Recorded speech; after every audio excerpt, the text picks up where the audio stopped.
BPL এর উদ্বোধনী দিনেই রোমাঞ্চ ছড়িয়েছে সিলেট রাজশাহীর হাই স্কোরিং ম্যাচ। শান্তর সেঞ্চুরিতে সিলেটকে 8 উইকেটে হারিয়েছে রাজশাহী। 191 রানের টার্গেট 2 বল আগেই টপকে যায় শান্তর দল। হাফ সেঞ্চুরি করেছেন মুশফিকও। বৃথা গেছে ইমনের 65 রানের ইনিংস। স্নায়ুচাপ সামলে বড় রান কিভাবে তাড়া করতে হয় তা দেখিয়ে দিল রাজশাহী অধিনায়ক নাজমুল শান্ত। স্বাগতিক সিলেটের দেয়া 191 রানের টার্গেট মামুলি বানিয়ে ছাড়লেন শান্ত এবং মুশফিক। উদ্বোধনী ম্যাচেই দারুণ এক সেঞ্চুরি শান্তর, সাথে মুশফিকের হাফ সেঞ্চুরি। রাজশাহী শক্তিমত্তার জানান দিল বিপিএল এর শুরুতেই। অথচ রাজশাহীর বিপক্ষে বাজি ধরেছিলেন অনেকে। ইনফ্রম 2 ওপেনার তানজিদ তামিম এবং সাহেবজাদা ফারহানের দ্রুত প্রস্থান সিলেট সমর্থকদের আশার পালে হাওয়া দিয়েছিল।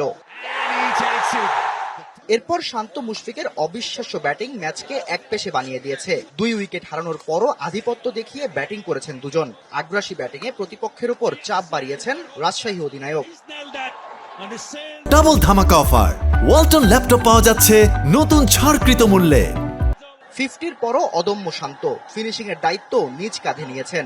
শেষ ওভারে সেঞ্চুরি পূর্ণ করেছেন। অভিজ্ঞ মুশফিকও হাফ সেঞ্চুরিতে জানান দিয়েছেন ফুরিয়ে যাননি এখনো। এর আগে টস হেরে ব্যাট করতে নেমে ভালো শুরুর আভাস দিয়েছিল পাকিস্তানি ওপেনার সাইম আইয়ুব। যদিও 28 করে বিনুরার গতির কাছে থামতে হয়েছে তাকে। জাজাই ইনিংস টেনেছেন মাত্র 20 পর্যন্ত, আর রনি থেমেছেন 41 রানে।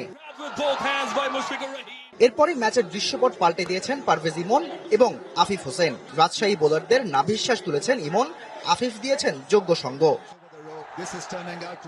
ইমনের 65 রানের হার না মানা ইনিংসের সাথে আফিফের 33 রানের ক্যামিও। 190 রানের পুঁজি পেয়েছিল সিলেট, যা শেষ পর্যন্ত যথেষ্ট ছিল না রাজশাহীকে আটকাতে। একেই বলে captain leading from the front. টি-20তে বিবেচনায় না থাকা শান্ত বিপিএল এ জানান দিলেন তিনি এখনো ফুরিয়ে যাননি। সেঞ্চুরি করেছেন, ম্যাচ জিতিয়ে মাঠ ছেড়েছেন। আর মুশফিক প্রমাণ করলেন অভিজ্ঞতার মূল্য কতটুকু। Shahriar Hossain, DBC news, Sylhet.